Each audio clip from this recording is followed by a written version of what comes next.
Ito lamang po ang technique para po mahuli po yung mga isda dito sa loob ng imbornal. Hindi mo naman yan pwedeng kuryentein dahil hindi ka makakapasok. Kung ano pa dyan. Ayan, nilagyan lamang po natin ng trap fishing.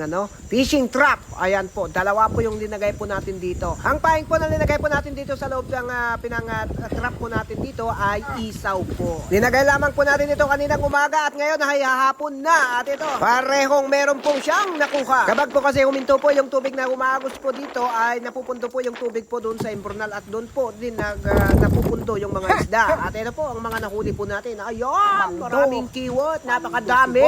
Ayun, napakarami po kasing kumakalibog sa loob ng imbornal. Kaya lang hindi po natin mapasok para po mapulot-pulot. Kaya ito na lamang po ang trap na linagay po natin. At ito po naman, pang malaki ito. Ayan. Ayun, ayan. Ayan, may tilapia pang isa. Ayun, naligaw. Yan. Yung pag-orderan po nitong dalawang fishing trap na to, nalagay ko na lamang po sa baba po ng ating video para po pindutin lamang po ng gustong makakita ng mura niyang presyo at gustong umorder. Mabilis lamang po siyang dumating, dideliver mismo sa inyong kanan.